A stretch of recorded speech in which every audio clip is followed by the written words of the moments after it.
मैं हूं कनुप्रिया सत्तन और आप देख रहे हैं खबर 100 न्यूज। आइए नजर डालते हैं आज की कुछ खास खबरों पर, लेकिन उससे पहले रुक करेंगे आज की हेडलाइंस की ओर। महाराष्ट्र से रुकी ऑक्सीजन की आपूर्ति पर मंत्री भूपेंद्र सिंह का बड़ा बयान। फायर स्टेशन निर्माण के विरोध में क्षेत्र की महिलाओं ने दी उग्र आंदोलन की चेतावनी। साइबर सेल पुलिस की बड़ी सफलता, शातिर ठग गिरफ्तार। और मंत्री मोहन सिंह ने लिया शैक्षणिक कार्यों का जायजा। बढ़ते कोरोना संक्रमण के बीच महाराष्ट्र सरकार ने एक बड़ा झटका देते हुए अपने यहां से अन्य राज्यों को ऑक्सीजन की आपूर्ति पर अब रोक लगा दी है। मध्य प्रदेश में महाराष्ट्र के प्लांटों से रोजाना करीब 130 टन ऑक्सीजन आती थी। इसकी आपूर्ति अब पूरी तरह रुक गई है, तो एक बड़ी समस्या खड़ी हो सकती है। इस मामले की गंभीरता को देखते हुए राज्य सरकार ने महाराष्ट्र सरकार से इस संबंध में चर्चा भी की है और केंद्र को इस मामले से अवगत कराया है। नगरीय प्रशासन मंत्री भूपेंद्र सिंह ने महाराष्ट्र द्वारा ऑक्सीजन रोके जाने को लेकर कहा कि प्रदेश में ऑक्सीजन की कमी को लेकर मुख्यमंत्री शिवराज सिंह चौहान ने महाराष्ट्र के मुख्यमंत्री से बातचीत कर ऑक्सीजन की कमी दूर करने के लिए उनसे निवेदन किया है। हम लगातार प्रयास कर रहे हैं कि प्रदेश में ऑक्सीजन की कमी ना हो और कांग्रेस के नेताओं से भी आग्रह है कि महाराष्ट्र में उनकी सरकार है तो वह भी ऑक्सीजन की कमी को दूर करने के लिए प्रयास करे।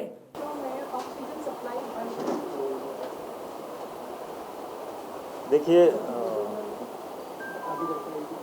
ये बात ध्यान में आई है कि कुछ ऑक्सीजन की सप्लाई में इसका प्लांट महाराष्ट्र में है और कुछ आपूर्ति में कठिनाई आ रही है।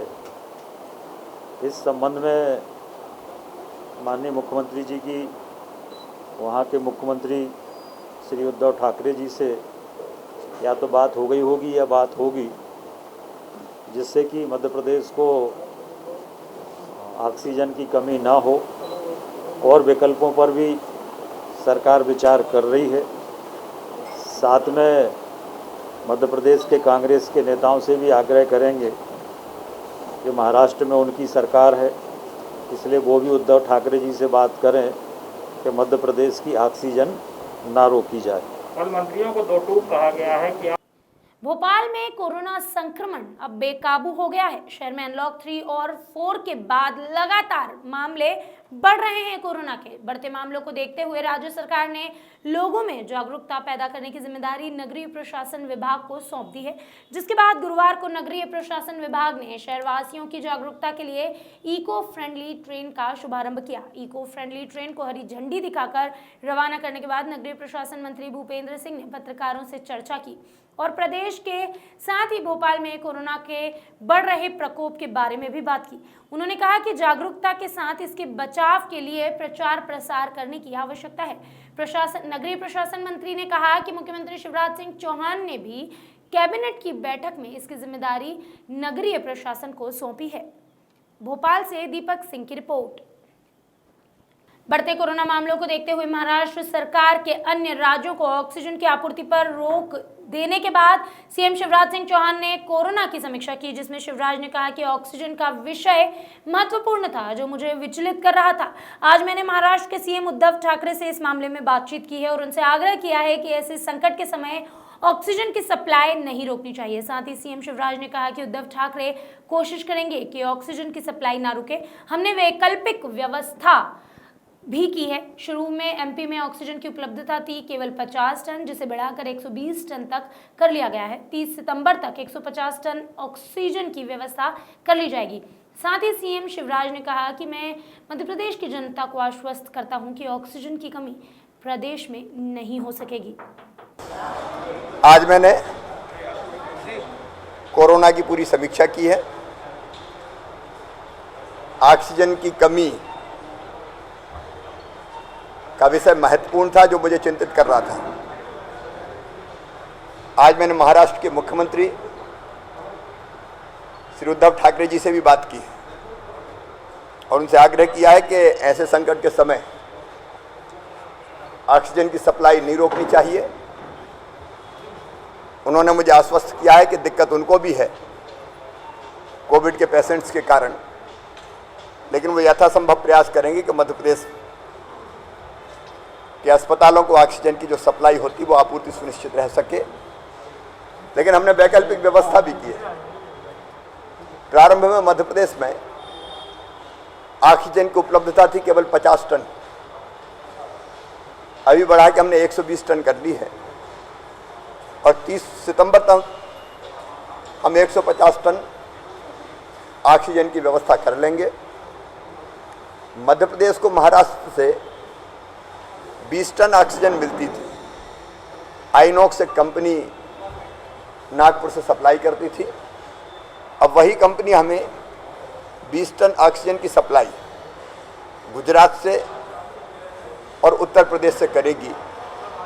हमारे यहाँ जो ऑक्सीजन के छोटे छोटे प्लांट हैं उनकी क्षमता भी केवल 50-60% थी, 50-60% क्षमता पर चल रहे थे।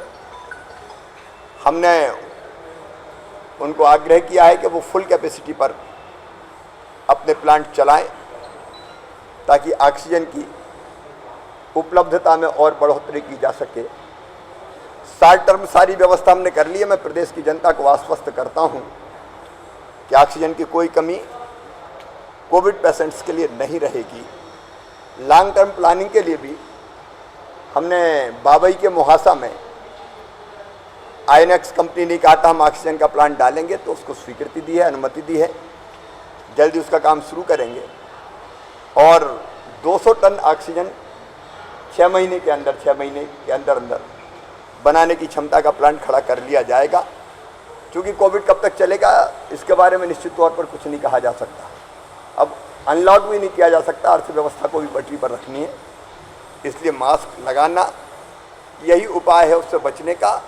दूसरी मेरी बड़ी चिंता थी जो आज हमने फैसला किए हैं, एक हमको हमारे जो फीवर क्लिनिक्स है सारे कलेक्टर्स को निर्देश दिए हैं, प्रभारी अधिकारियों को, वहाँ टेस्टिंग की पूरी व्यवस्था हो और वो ढंग से काम करें।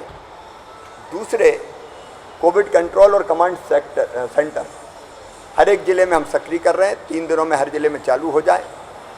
वहाँ आवश्यकता के अनुसार एम्बुलेंस भी रहे ताकि जो होम आइसोलेशन में लोग हैं उनकी लगातार मॉनिटरिंग की जा सके। हमने अस्पतालों में पर्याप्त बिस्तर रहे इसकी भी समीक्षा और व्यवस्था की है। ग्वालियर में, जबलपुर में थोड़ा चैलेंज है। हमारे मेडिकल एजुकेशन मंत्री विश्वास सारंग, CS सुलेमान, ज़रूरत पड़ेगी तो वहाँ जाएंगे। नए और अस्पताल कौन से हो सकते हैं उनको भी हम चिन्हित कर रहे हैं, सरकारी अस्पतालों में क्षमता बढ़ा रहे हैं।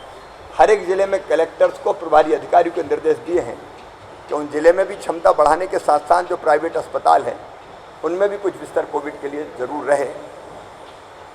ये पेशेंट्स की संख्या बढ़ रही है, पूरे देश में बढ़ रही है, बाकी राज्यों की हालत तो बहुत हमसे पेशेंट्स के संख्या के मुकाबले में मैं ख़राब तो नहीं कहूँगा, लेकिन पेशेंट की संख्या बहुत ज़्यादा है। हम मैनेज करेंगे, चिंता की ज़रूरत नहीं है। हर तरह की हर संभव व्यवस्थाएं की जाएगी। देवास में निगम द्वारा पुराने मछली बाजार में फायर स्टेशन का निर्माण किया जा रहा है। इसका विरोध करते हुए रहवासियों ने पहले भी ज्ञापन दिया है, लेकिन आज फिर से क्षेत्र की महिलाएं फायर स्टेशन निर्माण के लिए गड्ढे खोद रहे हैं, उसमें उतर गई और नारेबाजी करने लगी। नगर निगम द्वारा बनाए जा रहे फायर स्टेशन का विरोध करने लगी है महिलाओं को ऐसा कहना है कि यहाँ पर एकमात्र छोटी सी जगह है जिसमें हमारे सारे छोटे बड़े दुख सुख के कार्यक्रम होते हैं। यदि नगर निगम इस पर भी निर्माण कार्य कर देगा तो लोगों को बड़ी परेशानी आ जाएगी। महिलाओं का ये भी कहना है कि यदि निगम द्वारा शीघ्र निर्माण कार्य बंद नहीं किया गया तो उग्र आंदोलन किया जाएगा। देवास से प्रिंस बैरागी की रिपोर्ट। क्या समस्या और किस वजह से आप गड्ढे में उतरे रहवासी आज यहाँ पर? गड्ढे में इसलिए उतरे हैं यहाँ पर क्योंकि हम 36 साल से यहाँ पर माता जी बिता रहे हैं। मतलब सारी गतिविधियाँ यहाँ पर होती है, सारे खेल होते हैं हमारे यहाँ पर, सारे जो भी सामाजिक कार्य होते हैं सभी यहाँ पर होते हैं। और हम लोग इतने सक्षम लोग नहीं है कि हम लोग कुछ प्राइवेट कुछ लेकर हम कुछ कर सकते हैं। हम लोग गरीब लोग हैं और सारा जो भी कार्यक्रम होता है यही होता है। और यहाँ पर ये फायर ब्रिगेड का काम चल रहा है, ये हमको रुकवाना है या ये बंद करवा कर हमारे लिए गार्डन बनवाने का राजमाता ने आश्वासन दिया था कि हम यहाँ पर तुम्हारे लिए गार्डन बनाएंगे और सारे जो भी धार्मिक कार्यक्रम होंगे यहीं पर होंगे। अच्छा, मुख्य मांगे क्या है आपकी? मुख्य मांगे ये है कि ये काम बंद करा जाए और हमारे लिए गार्डन बनाया जाए। अच्छा, क्या बनने वाला है यहाँ पर? यहाँ पर फायर ब्रिगेड का स्टेशन बनने वाला है भैया।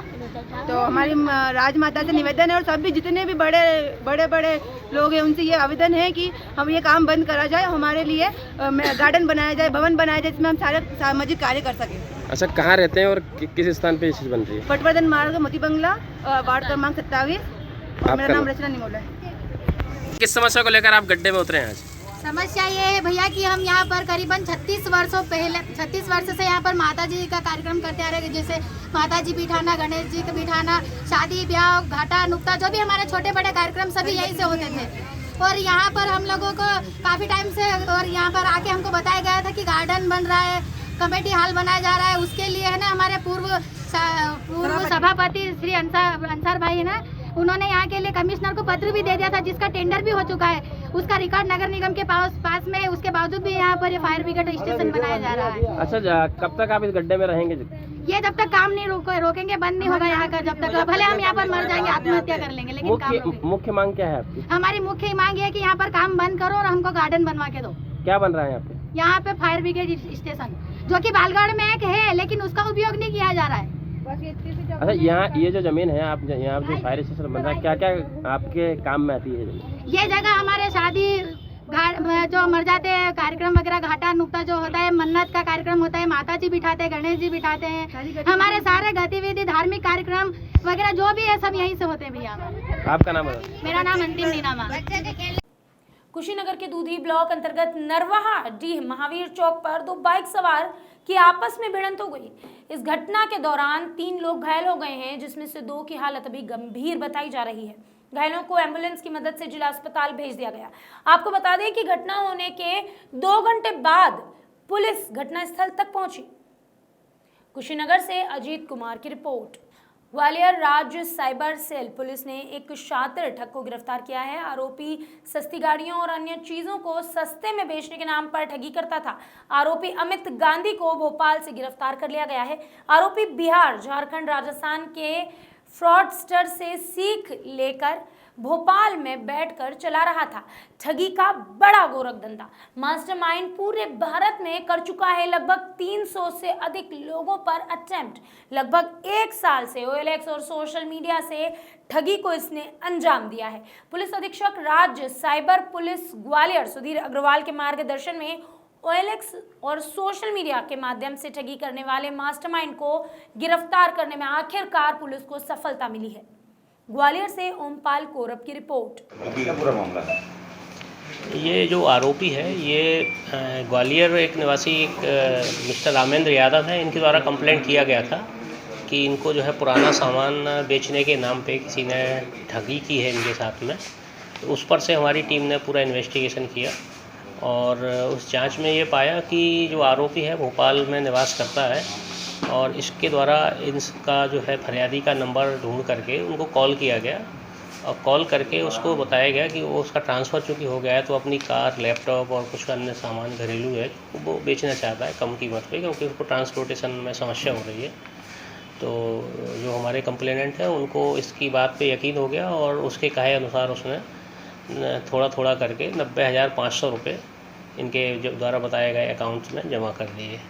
पर जब इसके द्वारा सामान की डिलीवरी देने की जब बारी आई तो फ़ोन बंद कर लिया गया। तो उनको लगा कि मेरे साथ चीटिंग हो गई है तो उनके द्वारा इसकी कंप्लेंट किया गया। कितने मामले हैं इसके? तो अभी ये पहला ऑफेंडर है हमारे जानकारी के अनुसार। अभी हम इसका रिकॉर्ड तलाश कराना पड़ेगा क्योंकि ये भोपाल में रहता है और हमारे पास तो इसका पहला ही अपराध है। अन्य कोई रिकॉर्ड इसको भोपाल से गिरफ्तार किया गया है। हमारी टीम कल भोपाल रवाना हुई थी और कल ही शाम को इसको देर रात में इसको नहीं, अभी तक जो हमारे पास रिकॉर्ड है उसके अनुसार कोई साथी नहीं है। ये इंडिविजुअल ही काम अपना ये कर रहा था क्योंकि वो सुन रखा है उसने काफ़ी सारा इस तरह से लोग ठगी के उसमें आ जाते हैं, सस्ते सामान के लालच में आ जाते हैं। तो ये जो है जस्ट डायल और अन्य जगह से मोबाइल नंबर लोगों के प्राप्त कर लेता था और सोशल साइट्स पे भी कहीं शायद ऐड करता रहा है पहले और इस प्रकार से सामान जो है सस्ते कीमत में देने का लालच देके और लोगों से पैसे जमा कराता। क्या नाम बताया आपने सर? इसका नाम अमित गांधी है और ये भोपाल में रहता है। अभी उसका किराए से मकान था जो उसने अभी चेंज कर लिया था तो हमारी टीम को काफ़ी वहाँ पे जाके समस्या भी हुई। मकान चूँकि चेंज कर लिया था लेकिन काफ़ी प्रयास करने के बाद इसको उन्होंने राउंड अप कर लिया है। इसके पास से हमें मोबाइल और सिम और पासबुक मिली है, जिसमें इसके द्वारा अकाउंट में पैसे जमा कराए गए हैं। इंदौर क्राइम ब्रांच ने पूर्व शिवसेना प्रमुख रमेश साहू हत्याकांड का खुलासा करते हुए 7 आरोपियों को गिरफ्तार कर लिया। आरोपियों ने लूटपाट की नीयत से राम साहू की गोली मारकर हत्या कर दी थी। पुलिस ने आरोपियों के पास से एक कार, 3 देसी कट्टे, 4 जिंदा कारतूस और लूटा हुआ सोना, चांदी और उसके जेवरात बरामद किए हैं। फिलहाल पुलिस आरोपियों से अन्य मामलों में भी पूछताछ कर रही है। पूछताछ के बाद कई बड़े खुलासे होने की आशंका जताई जा रही है। इंदौर से रियाज खान की रिपोर्ट। दिसंबर की दरमियानी रात को 70 वर्षीय श्री रमेश साहू की जो हत्या हुई थी, उस गुत्थी को इंदौर पुलिस ने सुलझा लिया है और इसमें 7 आरोपियों को गिरफ्तार किया है। शुरू में विभिन्न एंगल सामने आ रहे थे, क्योंकि मृतक ने काफ़ी संपत्तियां अलग अलग जगह पर अर्जित कर रखी थी और उनमें कुछ विवाद थे, तो उनसे संबंधित विवाद के कारण हत्या की एक आशंका जताई जा रही थी। उनके हाथ पर ब्लैकनिंग, टाटूइंग पाई गई, तो फॉरेंसिक एंगल से एक सुसाइड की संभावना भी व्यक्त की गई थी। परंतु अंत में जब पुलिस ने इसमें आरोपियों को गिरफ्तार किया तो पता चला कि यह घटना डकैती के उद्देश्य से की गई है, जिसमें कि कुल 8 व्यक्ति सम्मिलित थे, जिनमें से 7 को पुलिस ने गिरफ्तार कर लिया है। मृतक का जहां पर ढाबा है, उसी से 250 मीटर दूर एक अन्य ढाबा है, जिसमें राहुल उर्फ पप्पू नाम का व्यक्ति पिछले 2 साल से काम कर रहा है, जो मूलतः मनावर जिला धार का रहने वाला है। इसने अपने साथियों, जिसमें कि मेन प्रेम सिंह था और कमल, उनको कांटेक्ट किया, जो कुक्षी धार के रहने वाले हैं, और उन्होंने अपने और अन्य 5 साथियों को बुलाया। इस तरह से घटना दिनांक को कुल 8 लोग यहाँ पर आए। उससे पहले इन्होंने 1 महीना पहले रेकी की थी, और घटना दिनांक को जब ये 8 लोग आए, 4 वहाँ कंपाउंड में प्रवेश किए। इनमें से प्रेम सिंह ने सबसे पहले वहाँ जो 2 इनके जो पालतू कुत्ते थे, उनको पहले कुछ खाने के बहाने, और फिर उससे नहीं हुआ तो एक हवाई फायर करके उनको वहाँ पर भगाया।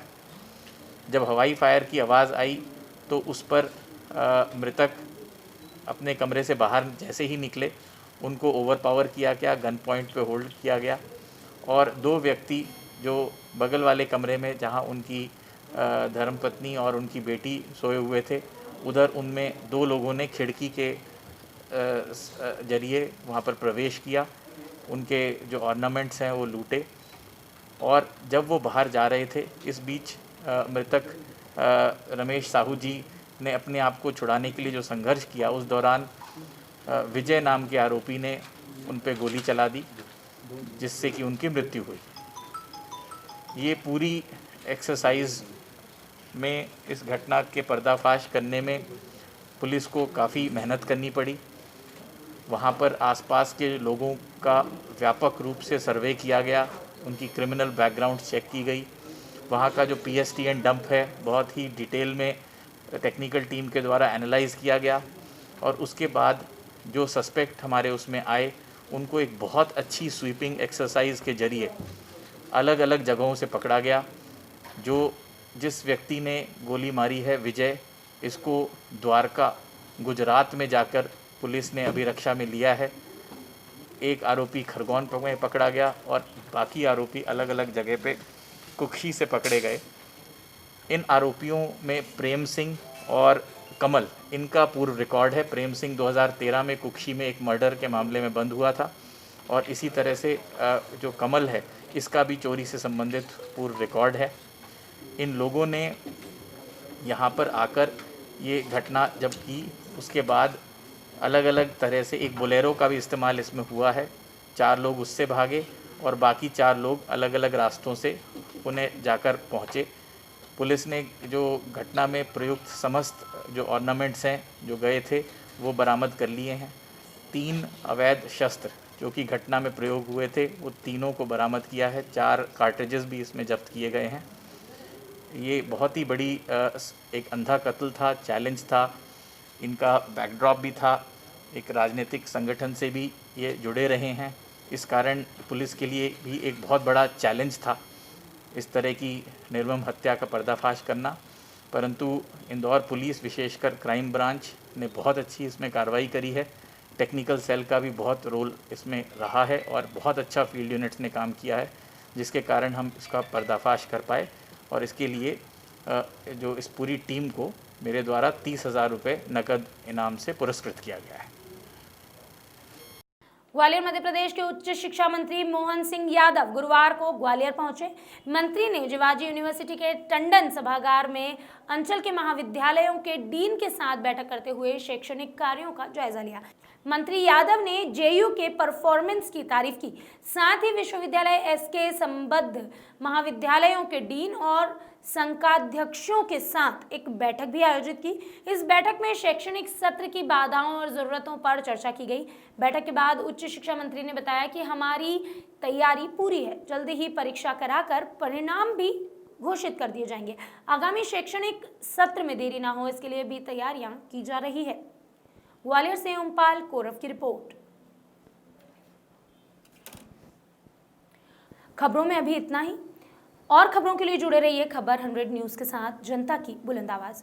आप सभी दर्शकों से एक अनुरोध है, हमारी मुहिम #जस्टिस फॉर वैदिका में हमारे साथ जुड़िए। इंदौर के लसूड़िया में हुई एक 10 वर्षीय बालिका की हत्या के बाद अपराधियों के खुलासे के लिए हम लगातार एक अभियान चला रहे हैं। हम चाहते हैं इंदौर के पुलिस प्रशासन से जितनी तत्परता से उन्होंने इस मामले को सॉल्व किया है, उतनी जल्दी ही इसमें दूसरा जो व्यक्ति शामिल है या महिला या पुरुष जो भी शामिल है उसके बारे में पता लगाएं और वेदिका को इंसाफ ज़रूर दिलाएं।